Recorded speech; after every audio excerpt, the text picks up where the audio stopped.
Well, and you mentioned many times, well, sleep and awake. In the school that I was from the fourth way, and even in some books, they mentioned that there was several people that were awake, but not in numbers, just like number 6, number 7, number 8 plus, yes, or less than this.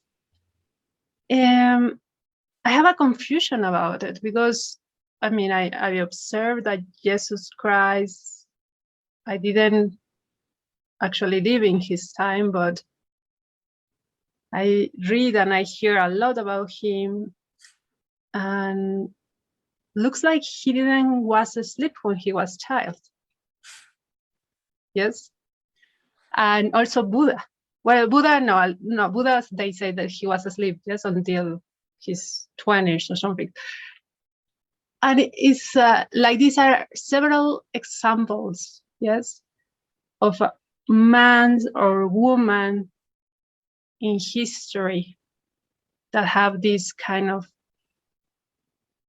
awakening, if we can say. So for this reason, I am confused with this word.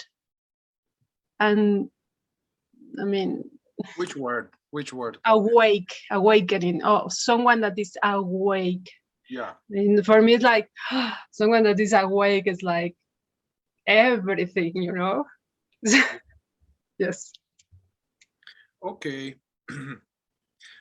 And also, I mean, first of all, for people that are not familiar with this, so in the fourth way, they were explaining that, I guess, on the path, there are different stages of the progress on the path, and they had some numbers on it, you know, describing various stages, and they explained very, very well there, from somebody who is asleep to somebody who realizes he's asleep and starts to realize there is a problem, you know, like in Matrix, from one angle, you know. Yes. That guy was asleep, Neo, but he felt like, there's something not quite right here, and he started seeking. Now he was a seeker. And then there's a next stage where one is seeking, and if this seeking becomes strong enough and more important than other things in life, then one may attract some higher teaching or some teaching that helps to do this spiritual work, you know. And then one goes to the next stage where now one is actually working on oneself in a serious way. So that's a stage. Anyway, and then the other stage is like, okay, there is some kind of preliminary shift. They call it man number 5. Some awakening. They call it that the man number 5 is aware of himself and aware of himself. And then anyway, there are different stages where there's like a gradual stages when one goes deeper and deeper, and this is somehow I resonate with this theory. And also other teachers, like there was this David Hawkins, was a mystic, teacher, sage, and psychiatrist. He also had a certain scale of consciousness where people are at, and even there, there has a certain scale, certain numbers, which is interesting because he had the 500 calibration, which was the going beyond the mind and the activation of the heart. And then keeps going, like what he calls 600 will be that will be like enlightenment. And then even then there were like 700, 800, 900, or 1,000. So these teachings appear, and I make sense to me. Seems right. Now you're asking me, well, yeah, but some people like, first of all, I don't know about Jesus, man. I mean, I really don't know. We are just, I don't want to believe stories, to believe things, you know. So we really don't know. Although in this spiritual folklore, most people that became very influential in as starting religions and stuff, like Buddha or Muhammad or other people, they go the regular route. Like, okay, well, at some point they were asleep, and then they do some work, and then they reach that goal of awakening, liberation from suffering. So most people are like that. And in the folklore, they talk about some, very few, perhaps Jesus Christ, he came here like a send from the source, already kind of already fully finished, fully awake or whatever. And then because they had some mission to affect humanity, to raise the level of consciousness of humanity. I think Jesus is the only one that I'm aware of that this story is talked about, but I really don't know if it's true or not. And I don't really, part of serious spiritual work, in my understanding, is to really not believe now more stuff. No, and just like in the fourth way, to be open, but try to verify. Yeah. Mm-hmm. But now you ask me, okay, what's this awake? And somehow in your understanding, this awake is like the ultimate thing, huh? It's like something super fancy, super the ultimate. Like the nirvana, yes. Oh, I mean, this kind of. And I don't know, when you think of nirvana, what you have in your mind. Probably again some ultimate thing, right? Yes, exactly. Yes. Yeah, and actually, in the school that I was, they call it this awakening like crystallization, when you have like a permanent state of awakening, like you never goes back to sleep.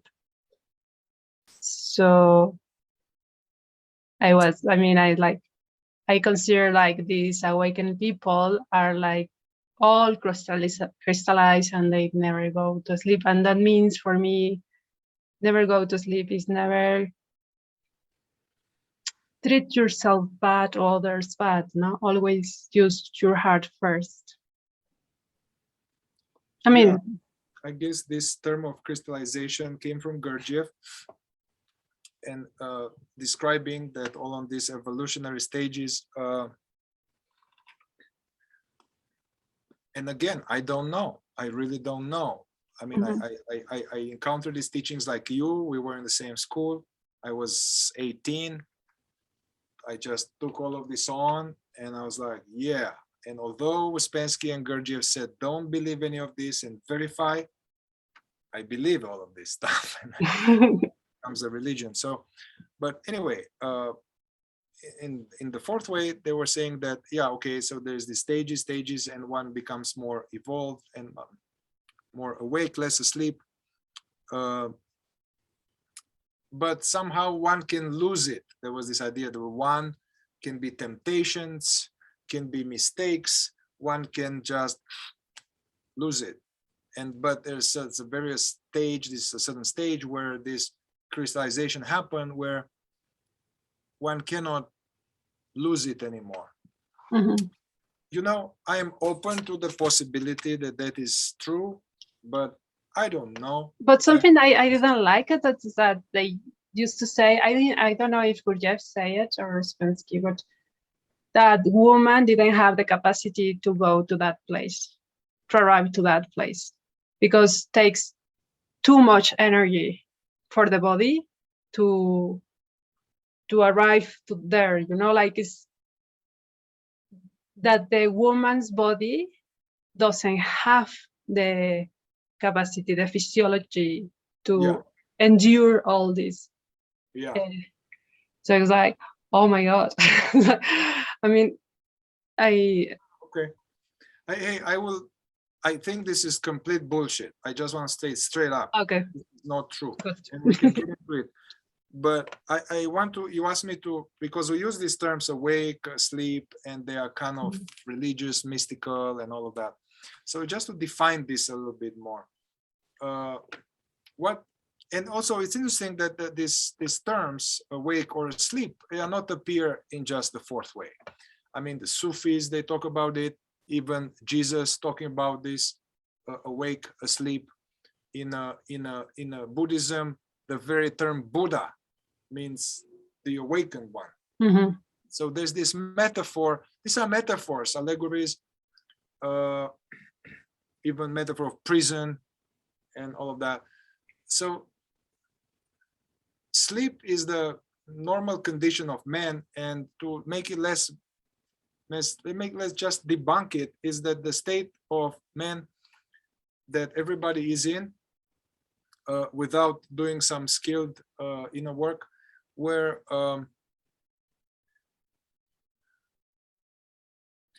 one is totally lost in all the thoughts, all the many thoughts that come, is totally lost and believing them, believing the thoughts are me. And so, of course, then I have the deficient story thought that I'm unworthy, I am unlovable, I'm broken, I'm not enough somehow. This is a thought, but my identity is there. It feels like me is not good enough. So the state of being completely of consciousness, meaning that which is aware right now, that which is not a thought, that which is aware, is somehow completely, seemingly identified or sucked in the stream of thoughts, the stream of emotions, and there is, one hasn't, and one believes that one is the body, one believes one is the mind, and as a result of this, there are a lot of problems. All of this so-called inner considering, the totally identified and making this dance to be liked, to get approval, to make sure people like us and to avoid being judged. One is full of contradictions and inner lies, and so that's the asleep, and that's what's happening. That's why there are wars and stuff, and that's why we are hurting our planet, although we are going to suffer. And that is why a medical system offers all kind of medication that is harmful, and the agricultural system puts toxins in our food. And if you go to a store, especially in America, probably now kind of everywhere, all the food, most of the food has shit in it that is not good to eat. Mm-hmm. So we take it for normal. And then that's why what's happening is here, because globally, as a totality of the whole of humanity, and the leaders of the world, they are in this state of sleep. And yes, there are people, especially I think lately, many more people doing good spiritual work and becoming more awake, and is seemingly shifting a little bit. Anyway, so awake in this, or it refers to that one has discovered that the true identity, our real identity, as being the awareness as opposed to the thoughts or the body. And also, I think that there are more stages there to realize that this awareness is actually not personal. This awareness, it is more like impersonal. It is actually not separate from, as they say in the Hindu, Atman is Brahman. Atman, for them, it was the self or the witness. Mm-hmm. And Brahman was like God, the absolute.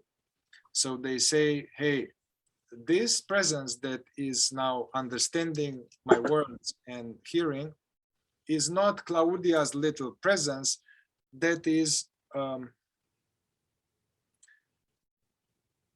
God's presence. And that there's only one presence here, only one awareness that perceives through all the Mihai and Claudia and all the beings. And yeah, so that will be more like connected to awake. and this alleviates a lot of suffering, a lot of problems that we have. They're like, Yes. if one of my teachers, Francis Lucille, would say something like, if you really knew that this presence that you are now is infinite and immortal and undestructible, where would your suffering be? You know. So that will be, let's say, high level of realization. Yeah. There's Yeah, also, I believe like you, I thought that, there's also this, I said, the embodiment work, that one can have glimpses about this, one can understand that I'm awareness, but one may still have a lot of shit. I mean, a lot of residues from traumas, deficiency stories, they may be hidden. So those need to be, in some traditions, they call this the post-awakening practice, post-awakening sadhana. Like, oh, okay, I realize my true nature, that I am that which is aware, but I have still patterns from childhood. Kind of, I avoid conflict. I hard to say no.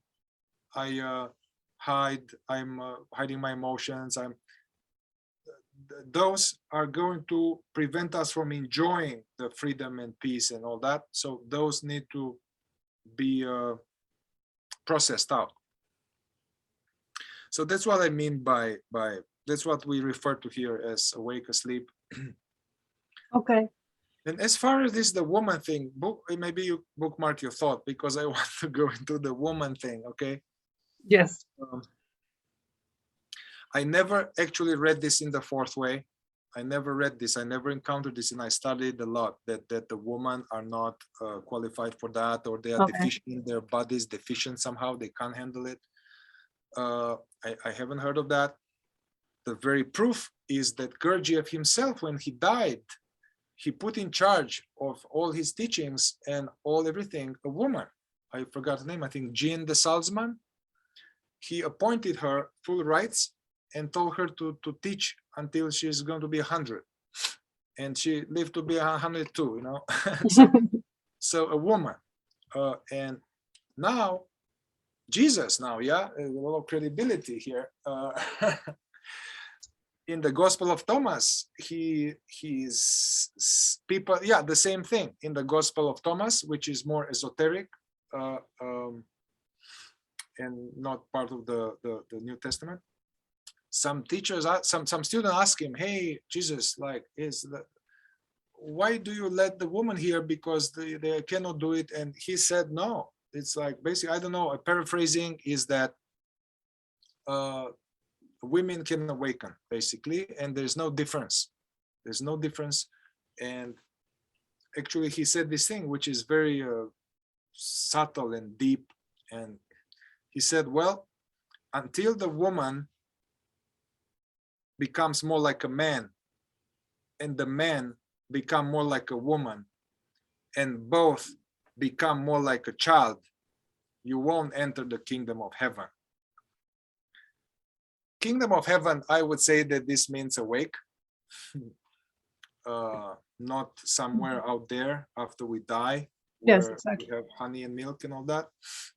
So, and they are also Buddha. He had women disciples and all of that, and so I think that's a distortion, maybe connected to the leader of that school where we were. Although I haven't heard him say that, so I think there's some just misunderstanding, and so yes, we are maybe totally equipped to.